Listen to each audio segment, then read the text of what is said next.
महाराजांनी पहिलं पद घातलं, नाथाच्या घरची. अभंग कोणाचा? नाथ महाराजांचा. आणि आरंभ कुठून झालाय? नाथापासून. म्हणजे अभंग नाथ महाराजांचा. आणि महाराज म्हणतात नाथाच्याच घरची उलटी कोण? म्हणजे महाराजांना असं म्हणायचं की माझ्याच घरची उलटीच कोण नाही. अगोदर आपल्याला नाथ कोण आणि अनाथ कोण हे शोधावं लागेल. अगदी सोप्या भाषेमध्ये बोलतो, जीव अनाथ आहे आणि ईश्वर नाथ आहे. जो सर्वज्ञ आहे, सर्वशक्तिमान आहे, स्वतंत्र आहे, अनेक प्रकारचे त्याची पुढे 13-14 लक्षण आहे, त्याला काय म्हणायचं? नाथ. जो अल्पज्ञ आहे, अल्पशक्तिमान आहे, परतंत्र, त्याला काय म्हणायचं? अनाथ. ज्याला मी कोण आहे हेही कळत नाही, दुसरा कोण हे आहे हेही कळत नाही, त्याचं नाव जड. ज्याला काही कळतं पण काही कळत नाही, त्याचं नाव जीव. ज्याला सगळं कळतं त्याचं नाव देव. आणि जे कळणे स्वरूप त्याचं नाव ब्रह्म. कळणं स्वरूपच आहे, त्याचं नाव काय? ब्रह्म. तुम्हाला कळत नाही असं नाही, कळतं तुम्हाला, पण आता इथे बसलं तर इथं कळतं, पण घरी काय चाललंय हे कळत नाही. अल्पज्ञ का कशी आहे? अल्पज्ञ आहे. देव सर्वज्ञ आहे. मला वाटतं चोरून दारू पिण्याचे काही त्यांच्या सायकोलॉजी तयार झालेली आहे. ते चोरून दारू पितात ना, कोणालाच माहित होतं. त्यांचा एक प्रयास असतो की आपल्या कॉलनीमध्ये कोणालाच माहित नाही झालं, म्हणून ते बाहेरच पितात, बाहेर पोहोचू देतात, नंतर संध्याकाळी अगदी निवांत घरी येतात. माझं म्हणणं लोकांनी ठरवावं कसं तरी. काही लोकांत प्रत्येकाचा असा स्वभाव आहे, सकाळी उठल्यानंतर महाराज प्रत्येक असा जेव्हा बाहेर पडतो ना तर लोकांनी माझ्याकडे बघावं असं होऊन निघतो. असाच प्रयत्न, दुसरा प्रयत्न करत असाच प्रयत्न की मी बाहेर निघालो लोकांनी माझ्याकडे बघावं असं म्हणून लोक निघतात. आणि संध्याकाळी येताना असे येतात, घरच्यांना वाटतं रात्रभर दुसऱ्याच्या घरी झोपावं, इतके डुलत डुलत येतात. तसं येऊ म्हणतात विषय हा झाला. तो दारू पितो ना, त्याचं म्हणणं की बा माझ्या कॉलनीमध्ये माहित नाही झालं पाहिजे. त्याच्यापेक्षा काही खालची क्वालिटी, ते म्हणते कॉलनीचं काय घेऊन खाल्लं आपल्याला, आपले काका चुलता यांना माहिती नाही झालं पाहिजे. त्याचे तिसरं एक फक्त त्याच्यापेक्षा खालचं चुलते वगैरे माहिती झालं चालतं, पण आपल्या आईला वडिलाला माहिती नाही झालं पाहिजे. आणि काही त्याच्यापेक्षा खालचे ते म्हणते फक्त तिला माहित नाही झालं पाहिजे. मिनिस्टर, गृहमंत्री. आमचं म्हणणं बाबा, तो पाप करायचं ठरवल्यानंतर कोणाला नाही माहिती झालं तरी न सांगता तुम्हा कळो येते अंत, त्याला म्हणायचं सर्वज्ञ. जीव अल्पज्ञ आहे. देव सर्वज्ञ, सर्व शक्तिमान आहे. तुमची शक्ती आहे आई वडिलाला धमकवण्यापुरती, बाकी काही नाही. आणि आपण परतंत्र महाराज, इथून उठल्यानंतर घरी जाऊ, व्यवस्थित झोपू, हे सांगता येत नाही. एवढी मोठी या ठिकाणी कोरोनाचं सगळं अख्खं जग भेटीस धरलं तर देवाने काय मंत्रिमंडळात निर्णय घेतला होता का? नाही, स्वतंत्र आहे तो. आणि म्हणून नाथ शब्दाचा अर्थ ईश्वर. माय जगन्नाथ, बाप जगन्नाथ, अनाथाचा नाथ जनार्दन. नाथाचं घर कोणतं आहे? तर अख्खं विश्व हे कोणाचं घर आहे? की नाथाचं घर आहे. आणि या विश्वामध्ये जेवढे जेवढे जीव आहे, तर महाराज म्हणतात त्यांची उलटी गुण कोणती आहे? तर सुख स्वरूप असताना सुखासाठी तो बाहेर धडपड करायला लागला, म्हणजे पाण्याला मोठी लागली तहान. पाणी दिलं बरं का, इथे सुखाला उपमा कोणती दिली? नाथ महाराजांनी पाणी दिलं. मला वाटतं असं पद जर तयार केलं असतं काही बिघडलं नसतं. कसं भोजनाला मोठी लागली भूक, म्हणजे भोजनाला भूक लागली, असंच होतं ना ते. पाण्याला तहान लागलं, भोजनाला भूक लागणं, काय अर्थ आहे? काय सारखंच आहे ते. पण त्याचं कारण सांगतो तुम्हाला. भूक लागल्यानंतर त्याच्यावर अनेक पर्याय. त्याच्यावर मला वाटतं की ज्यूस हा पर्याय, चहा हा पर्याय, बिस्किट हा पर्याय. त्याच्यावर नाही म्हटलं ड्राय फ्रूट, हे सगळे पर्याय. पण तहान लागल्यानंतर पाणीया होणी बहुवे तुपी गुण कीर होय. ज्ञानोबा म्हणतात पाण्यापेक्षा तुपामध्ये कितीतरी गुण आहे, पण तरी सुद्धा पाणीच लागते. तसं या ठिकाणी सुखाला सोडून जगात दुसरं काही नाही, हे अपर्यायी स्वरूपाचं या ठिकाणी सिद्धांत असल्यामुळे महाराजांनी सांगितलं पाण्याला मोठी लागली तहान. मोठी शब्दाचा सांगतो तुम्हाला, मोठी. खरं तर माणसाला विनाकारण काही माणसं पाणी पितात. आता कुठं जाऊन बसले, पाणी आणलं की मग घ्या योग, त्यावेळेस माणूस चौकशी नाही करीत, नाही चौकशी करतो. त्यावेळेस काय करतो? फिल्टर आहे का, उकळलेला आहे का, कोमट केलेला आहे का? माफ करा बरं मला, आता इतके माणसं नव्हतो. अरे पाहिल्याने ह्या सगळ्या गोष्टी आमच्या मायमावल्या डिलिव्हरी झाल्यानंतरच्या गोष्टी आहेत या. इतके नव्हतं. आता आमचा विषय झाला त्या घरी की आम्ही घराकडे गेलो, ते वळणातलं पाणी पाहिजे तो रोग होत नव्हते. प्रतिकार शक्ती कमी कमी कमी कमी कमी कमी होत चाललेला आहे. विषय हा चाललेला आहे की जर कमी तहान लागली तर माणूस चौकशा करतो. कमी तहान लागलं काय करतो चौकशा. थोडी जास्त तहान वाटली मग चौकशी कमी होते. तो म्हणतो बरं पहिलं पहा बरं बिस्लरी दुकान पहा. पुन्हा जर शिल्लक तहान लागली तर बिस्लरी दुकान नाही भेटलं तर म्हणतो हापसे आता इथं हापसेला हापसा आणि ते पाणी आणतो. आणि मारायला जर लागला तर तो म्हणतो गटारात कोण पाणी द्या. याला कोणती तहान लागली म्हणायची. जीव हा मुळात सुख स्वरूप असताना याला विशेष सेवन करण्याची जी तहान लागली किती लागायला पाहिजे. काही मर्यादा आहे त्याला. त्याला काय काही मर्यादा. विषय जमा करा, पैसा संपादन करा, तो पैसा मिळवा, जोडून या धर्म. त्याला मर्यादा आहे. काही मर्यादा ठेवा तुम्ही. अहो मला वाटतं पाण्याला मुठी लागली तहान म्हणजे सुखाची भयंकर इच्छा निर्माण झालेली आहे. असं जर तुम्हाला उदाहरण पाहायचं असेल तर राजकारणी नंबर 1 होते.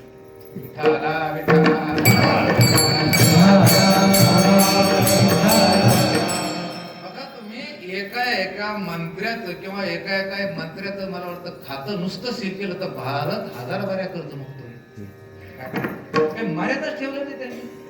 कामं नाही महाराज. गोरगरीबाला त्या ठिकाणी कुठल्या प्रकारच्या सुविधा नाही. आणि त्यांच्या मालमत्ता पाहिल्या तर महिना गिनती करोडोत काय होऊन राहिल्या. भारत फार दुर्दर्शित गेलेला महाराज.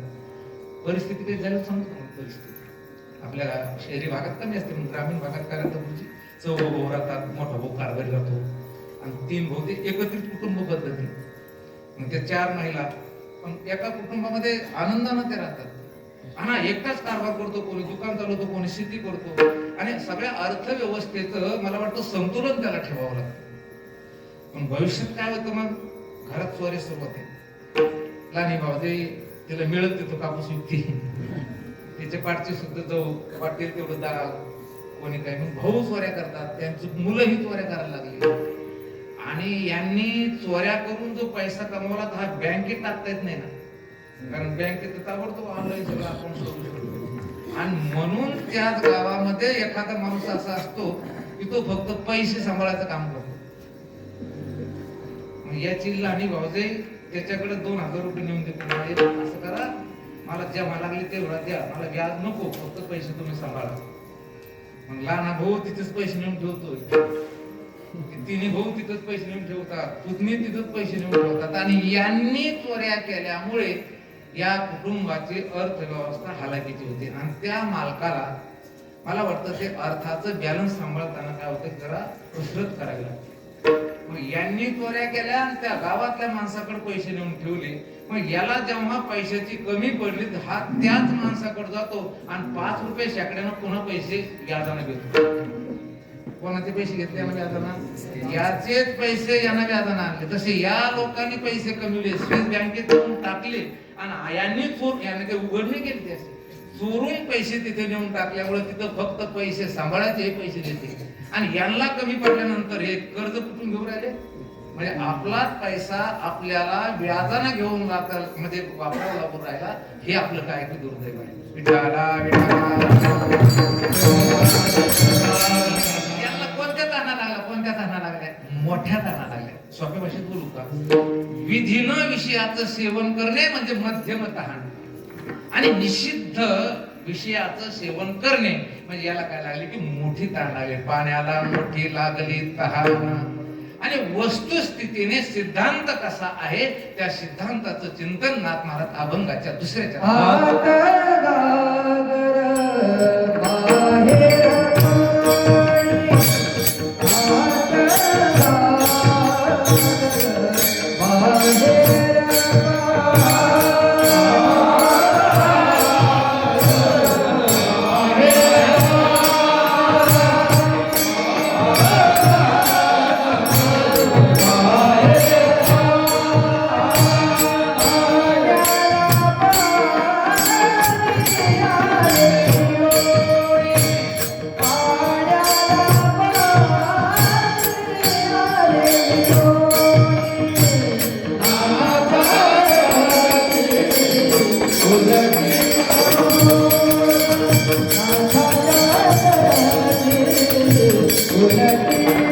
Oh,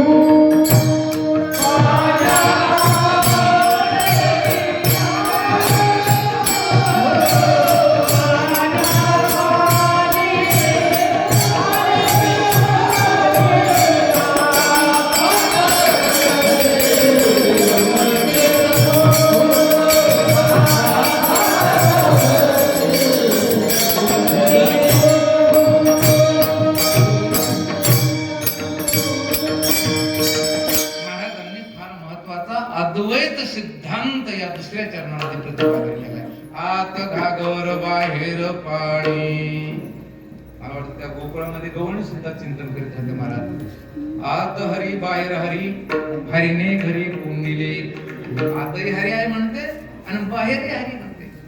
खरं तर असं आहे की अंतःकरण अधिष्ठान जे तुमचं स्वरूप आहे कुटस्थ चैतन्य, ते आत हरी आहे आणि बाहेर हरी म्हणजे जगदाधिष्ठान ते ब्रह्मचैतन्य. हा काय की बाहेर आहे. हे कशामुळे झालं बरं? आतन बाहेर, आतन बाहेर कशामुळे झालं? उपाधी आणि अंतःकरणामध्ये पडलेला जो चिदाभास, जीव मधात आहे ना. जीव कसा आहे की मधामध्ये आहे.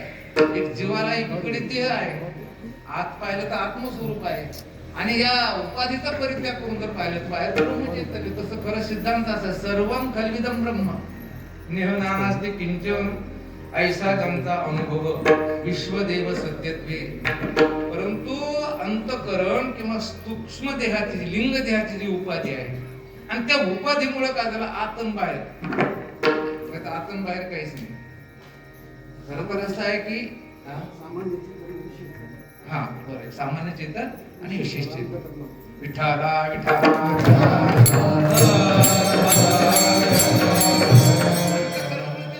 सामान्य चैतन्य, विशेष चैतन्य.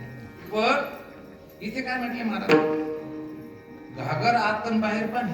खरं पाणी आत असतं, बाहेर घागर असतं. पाणी कुठे असतं? आत असतं. पण घागर कुठे असते? बाहेर असते.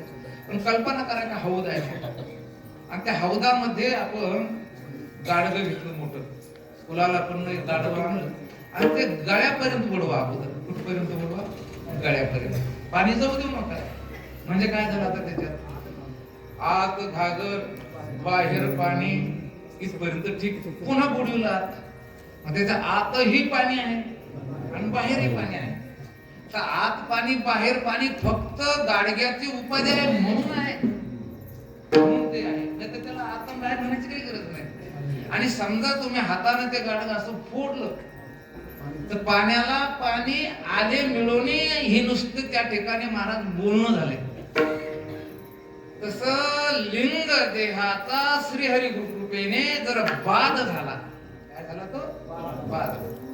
सोपादानं कार्यस्य विनाशः इति बाधा. उपादाना सकट ज्या कार्याचा विनाश होतो, म्हणजे जरी ते दिसत असलं तरी नाही असं सिद्ध होतं, त्याला काय म्हणायचं? बाध. विठाला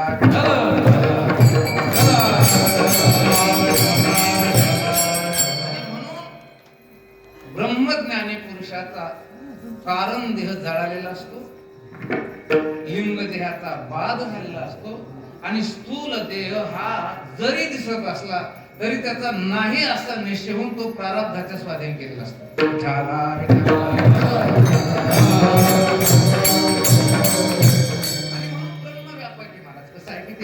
अद्वैतवाद हा सगळा वाद कोणता आहे की अद्वैतवाद आहे. मग अद्वैतवाद असताना आपल्याला द्वैतवाद दिसून राहिले आणि अद्वैत दिसत आहे आपल्याला. मग वस्तुस्थितीनं सिद्धांतात द्वैत आहे का आपल्या बुद्धीत द्वैत आहे? बुद्धीत द्वैत आहे, सिद्धांतात द्वैत नाही. आपल्या महाराष्ट्रामध्ये काही काही भागाचं वैभव अगदी त्या ठिकाणी प्रसिद्ध भाग आहे. जिथे गावरान तूप जास्त खातात त्याचं नाव विदर्भ आहे. जिथे भात जास्त खातात त्याचं नाव कोकण आहे. आणि जिथे पुरणपोळी खूप सुंदर खातात त्याचं नाव खानदेश आहे.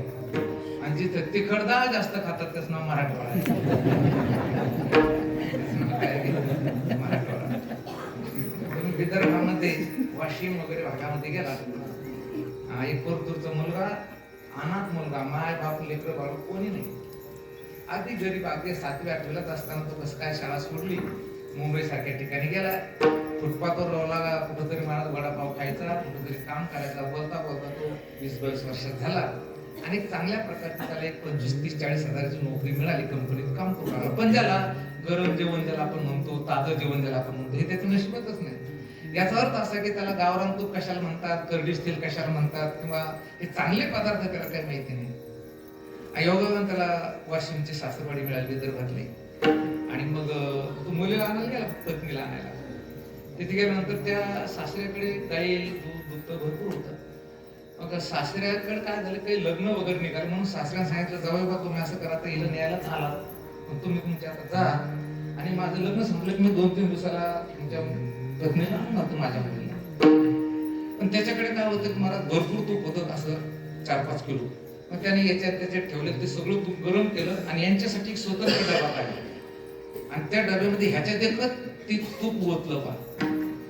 तर यानं विचारलं, मामा हे काय करणं, हे गावरान तूप आहे. त्यानं त्याच दिवशी पाहिलं त्या गावरान तुपाचा तो सुगंध, तो वास, ते पिवळं धमक, आणि हे गावरान तूप आहे म्हणून. आणि मग त्याच्या डोक्यातच बसलं, ते जे पातळ असतं, जे त्या ठिकाणी मला पिवळं धमक असतं, त्याचं नाव गावरान तूप. मग ते चांगलं डबा त्याला म्हणे, एसटी मध्ये सायंकाळच्या 5च्या दरम्यान त्याला एसटीत बसून त्याला सांगितलं, जावई बा तुम्हाला झोप लागून पण याच्यावर चांगलं ध्यान ठेवा. आता कशी परिस्थिती सध्या, रात्रीला थंडी, दिवसा ऊन, असं त्या काळात वातावरण. आणि मग ते त्या वाशीमध्ये बसलं, एसटीत जालन्यापर्यंत आलं होतं, त्याच्यानंतर झोपलं ते. पण थंडी कडाक्याची पडली आणि पडल्यामुळं काय झालं, तूप काय झालं, फुटलं, गारठलं ते तूप. त्याला थेट मुंबईमध्ये दादरला गेल्याबरोबर त्याला चेव आला आणि त्याने विचार केला, गड्या आपल्याला तुपावर ध्यान ठेवा सांगितलं, पण तुपावर काही ध्यान ठेवलं नाही. नेमकं खाली उतरल्यावर त्यानं तूप पाहावं कसं आहे, काही सांगलं का राहिलं का काय झालं. आणि म्हणून त्यानं ते तुपाचं झाकण उघडल्याबरोबर त्याला ते घट्ट दिसलं आणि ते काय थोडंसं असं पांढरं दिसल्यासारखं झालं. त्याला एकदा मनुष्य ना निगेटिव्ह थिंकिंगकडे निघाला, ते काय निगेटिव्ह थिंकिंग कडे सांगता येत नाही. त्याच्या डोक्यात विचारात चक्र फिरलं की मी माझ्या सासऱ्याला तूप मागितलं नव्हतं, त्यांनीच होऊन गेलं. पण देताना निदान सोयचं तर द्यायचं. तिथं तूप वाशीमध्ये पिवळं होतं, पातळ होतं, इथं असं घट्ट का झालं बरं. म्हणजे निश्चितच तुपात फसवलं आपल्याला. त्याला काय केलं, आणि मग तू विचार कर, तुपातच फसवलं तर ती कशी आणि असं त्याच्या डोक्यात विचार आला. आणि मग त्याला जरा जास्त त्या ठिकाणी महाराज गरम झालं डोकं.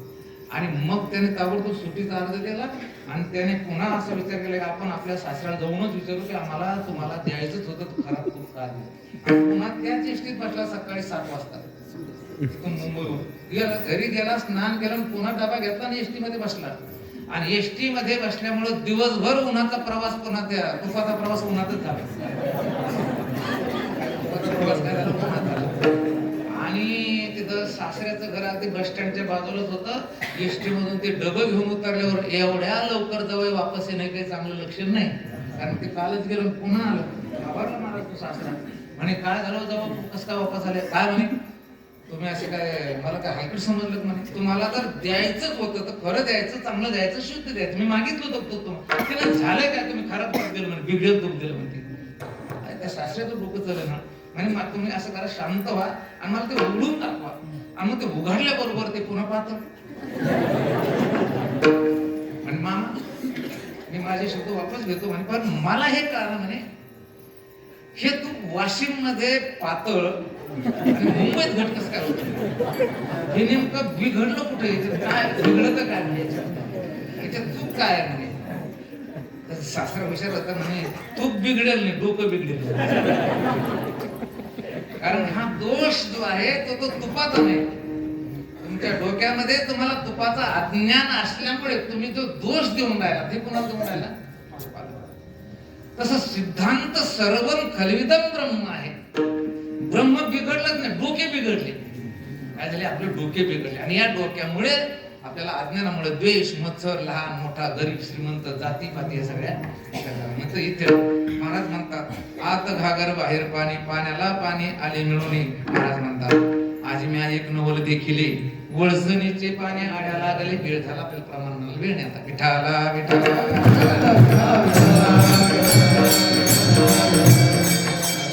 वळसणीचं पाणी आड्या लागलं. वळसणीचं, आता हे वळसण शब्द मला वाटतं मोठा अवघड आहे. वळसण शब्द बऱ्याच लोकांना माहित नाही. आता एकच तुमच्या घरावर तुम्हाला खोप्या दिसते का, अशी खोप्या सिमेंटच्या, त्याला ते कोपी जर तुम्ही ग्रामीण भागामध्ये गेलात त्याला आडवं असतं. खरंच आपण भाग्यवान, आपल्या वयाचे माणसं भाग्यवान आहे. आता हे नवीन मुलं आहे ना, ते यांना जर विचारलं कोपी कशी असती, मोठ कशी होती, माहिती आहे का नवीन पोराला, मान काही माहित नाही, त्याला मोठ माहित नाही, गोपनी माहिती नाही, काही माहिती नाही.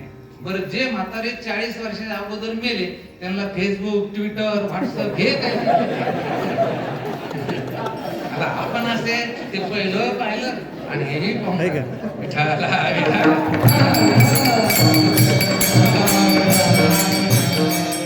भाग्यवान आहे. आता काय क्रांती होणार आहे? काय याच्यापेक्षा विज्ञान काय क्रांती करणार? आता बघा तुम्ही, आता इलेक्ट्रिक सिटीवर सगळ्या गाड्या चालणार, याच्यापेक्षा काय होणार आता? याच्यापेक्षा होऊन जास्त झालं तर आखी गाडीच मला वाटतं सौर ऊर्जेच्या त्या प्लेटची बनवते, म्हणजे मारायला जास्त वेळ लागू नये, कारण हीच बॉडी जागीच मर नाही. याच्यापेक्षा काही मला वाटतं प्रगती होणार नाही. विठाला विठाला दोन असे मेडिकल व्हायचे, एक आडवं त्याला आडं टाकायचं आणि बाहेर असं त्याला काय करायचे, वाशी टाकायचे आणि ते पाणी आत जाऊ नये म्हणून काय करायचे, वळसण त्याला घालायचे. खरं आड्याचं पाणी हे वळसणीला येत आहे, पण वळसणीचं पाणी आड्याला कधी जात नाही. एक एक योनी कोटी कोटी फेरा तेव्हा लागे वारा मानवाचा, सर्वम खलविदम ब्रह्म या सिद्धांतापर्यंत पोहोचायचं आहे. आणि हे कर्मवादी लोक इथे जन्माला आले, म्हणती संसारी जन्मीजे यज्ञाधिक कर्म कीजे मग स्वर्ग सुख भोगीजे मनोहर. हे इथून कुठे गेले? वर. बरं, वर गेले तर कायमची तिथं राहायला पाहिजे, मग पुण्याची पावकेश्वरी सवयची इंद्रपणाची उतरली. म्हणजे याचा अर्थ एक खालचं पाणी वर गेलं, म्हणजे वळचणीचे पाणी आढ्याला गले. याने वर जायला नको होतं, कारण ते सुद्धा स्वर्गीचे अमर इच्छिताती देवा, स्वर्गीचे अमर इच्छिताती देवा, स्वर्गीचे अमर इच्छिताती देवा, स्वर्गीचे अमर इच्छिताती देवा.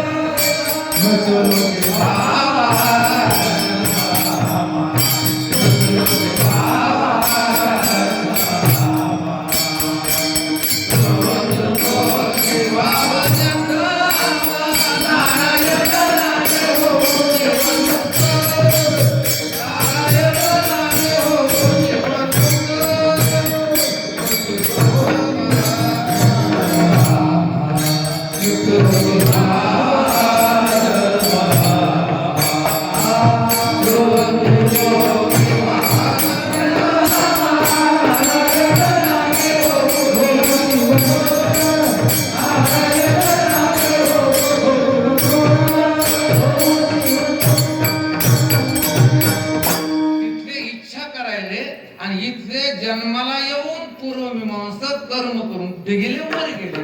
म्हणजे वळचणीचे पाणी आढ्याला गेले, शेतकऱ्याने शेत पेरिले आणि राखणदाराला त्याने गेले. खरं आपण 13वा अध्याय जर बघितला तर क्षेत्र क्षेत्रज्ञ योग. तुकाराम महाराज सुद्धा म्हणतात, अवघा क्षेत्रपाळ उजावा सकळ. शरीर हे एक क्षेत्र आहे आणि यातला जो जीव आहे हा शेतकरी आहे. शेतकरी शेतामध्ये पीक पिकवीत असतो.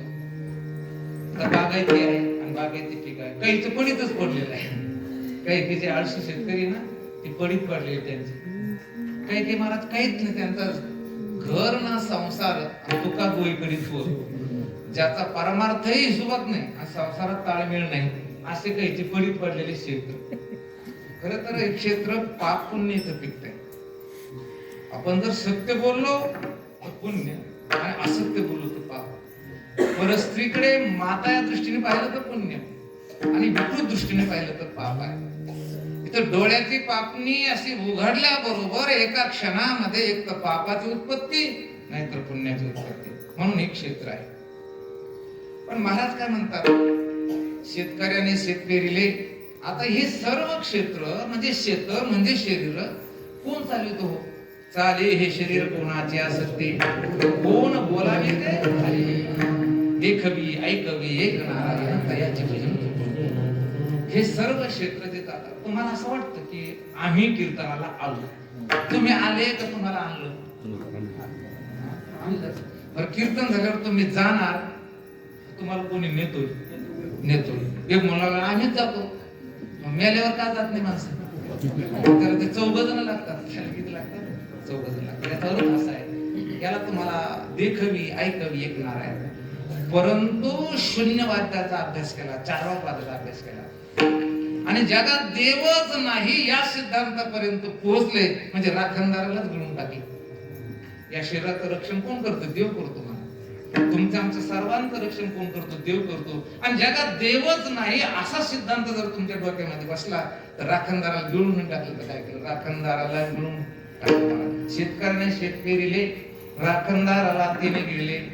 हंडी खादली भात टाकेला, बकऱ्या पुढे देव कापेला. हंडी मला वाटतं हा बंजारी भाषेमध्ये उच्चारलेला शब्द आहे, ज्याच्यामध्ये भात शिजवला जातो, ज्याच्यामध्ये भाजी शिजवली जाते, त्याला काय म्हणतात? हंडी. काढून टाकू आपण हंडी, आपण कुकर घेऊ इथे आता. काय कुकर खाल्लं, भात टाकेला असं घेतलं तरी चालेल. त्या कुकरामध्ये सुद्धा 3 हे असतात, डबे असतात, एकात भात, एकात दुसरं, पुन्हा दुसरं. तसं स्थूल, सूक्ष्म आणि कारणीय ही हंडीच आहे. काय की हंडी हे कुकरच आहे. याचा उपयोग करायचा नाही असं नाही. कथेची सामुग्री देव सणावरी, नको जाऊ देऊ भंगा, गात्रे माझी पांडुरंगा. पण याच्यामध्ये आत्मस्वरूप हे भातासारखं आहे. जसं भात खायला पाहिजे आणि जे कुकर आहे ते स्वच्छ धुवून घासून वगैरे बाजूला ठेवायला पाहिजे, तसं आत्मज्ञान संपादन करायला पाहिजे. या उपाधी माझे गुप्त, चैतन्यासे सर्वगत, ते तत्वज्ञ संत स्वीकारते. आज जर आपण मी देह आहे आणि देहासंबंधी पसारा माझा आहे या भ्रामक निश्चयामध्ये जर आपण त्या ठिकाणी वावरत असाल, मला असं वाटतं हंडी खाल्ली. मी करता, मी भोगता, मी पापुण्य करतोय, कर्तृत्व भोक्तृत्व जर घेतलेलं असेल तर सूक्ष्म देहाचे सर्व धर्म त्यांना त्याच्यावर घेतलेले आणि मला काही कळत नाही असं जर म्हणत असेल तर सुषुप्ती कारण देहाचे धर्म त्यांना घेतले. याचा अर्थ ही सगळी काय की हंडी आहे.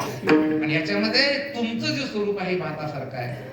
पण महाराज म्हणतात काय केलं लोकांनी, चार्वाकवाद्यांनी काय केलं की देह हाच देव आहे, भोजन त्याची भक्ती आहे, मरण त्याची काय भक्ती आहे. इथे महाराज म्हणतात हंडी खादली भात टाकेला, बकऱ्या पुढे देव कापेला. तर असं आहे, जे तमोगुणी दैवत आहे त्या तमोगुणी दैवताचे भक्तही तमोगुणी आहे आणि म्हणून त्या दैवताच्या समोर नेऊन हे काय करतात? बकरे कापतात. बकरे कापतात. मला वाटतं किती तमोगुणी भक्त असेल तर तमोगुणी देव घेऊन बकऱ्या पुढे कापणार नाही. पण इथे नाथ महाराज सांगतात बकऱ्या पुढे देव कापले. खर तर असे देव देवच आहे, ब्रह्म ब्रह्मच आहे आणि संसार हा बकरा आहे. संसार हा काय की बकरा आहे. मग संसार हा देवासाठी करायचा का संसारासाठी करायचा? संसार गोकुळामध्ये त्या गवळणी मला वाटतं त्यांचं प्रत्येक काम जे करायचं एक विषय तो सगळ्यांचा हरी, त्या महाराज मंथन करायच्या. त्या मथुरेला दूध दही लोणी तू घेऊन जायच्या, परंतु त्या संसारासाठी नाही, ते देवासाठी. तुकाराम महाराज याच्यासाठी स्पष्ट लिहिलं महाराज, तुका म्हणे घालू तयावरी भार वा संसार देवा पाहिजे. हे बघा, जी लोक संसार देवासाठी करतात तो संसार संसार न ठरता परमार्थ ठरतो. पण इथे महाराज तर म्हणतात बकऱ्या पुढे देव कापला. म्हणजे जी लोक देवदेव संसारासाठी करतात असं समजायचं की यांनी बकऱ्या पुढे काय कापला? म्हणजे परमार्थ सुरू आहे, देवदेव सुरू आहे, चिंतन सुरू आहे, पण कशासाठी हे सगळं? संसारासाठी. मग देवदेव जर संसारासाठी केला तर खरं सांगा संसार रूपी या बकऱ्याच्या पुढे काय कापला त्यांनी? देव. एवढं मोठं अमूल्य किमतीचं हे शरीर आणि या शरीराने भगवंताची प्राप्ती करतायची आणि त्या भगवंताचं नाम, भगवंताचं चिंतन, भगवंताचं ज्ञान जर आपण त्याचा उपयोग संसारासाठीच करीत असाल तर असं समजायचं बकऱ्या पुढे काय कापला? देव. विठाला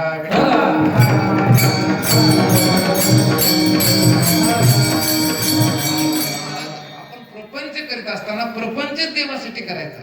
प्रपंच देवासाठी केला तर असं समजायचं देवा पुढे बकरा कापला. आणि जर देवदेव संसारासाठी केला तर असं समजायचं बकऱ्या पुढे काय कापला? देव कापला. आता ज्याचं त्यानं ठरवायचं की आपण कोण कशासाठी करून राहिलो. विठाला विठाला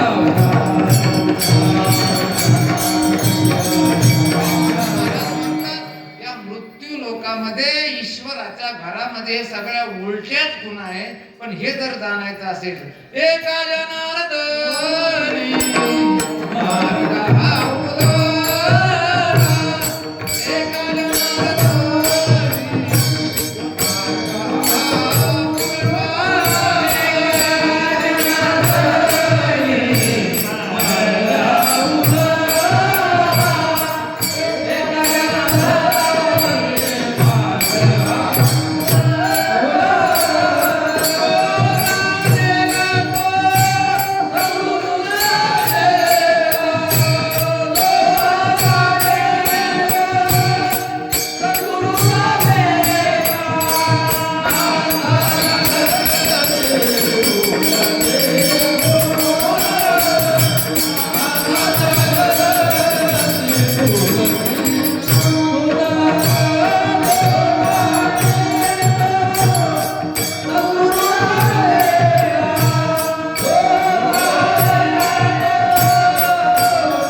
संपूर्ण मार्ग उलटा आहे. कसा आहे खर तर असं चिंतन केलं तर योग्याच्या दृष्टीने हा मार्ग उलटाच आहे.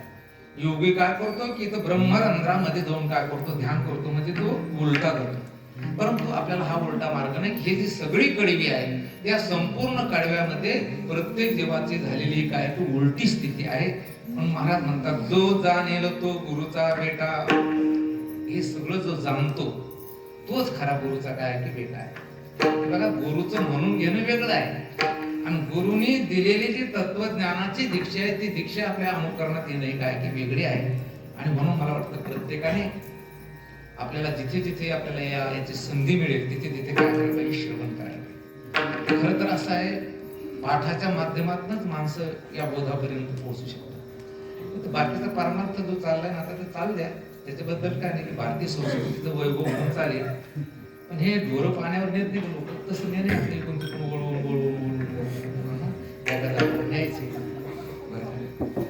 पण माणसं तयार व्हायचं असं वाटत असेल तर त्याच्यासाठी कुठे होईना गुरुकडे जायचं. ते साधक आश्रम असेल किंवा तुमच्या भागात जे त्यात वैद्यगुरुजी असेल, बाबा असेल, आमचे विष्णू महाराज किंवा कोणी इथे एखादी माता भगिनी जरी असेल तिथे जाऊन तुम्ही काय करायचं की चिंतन करायचं.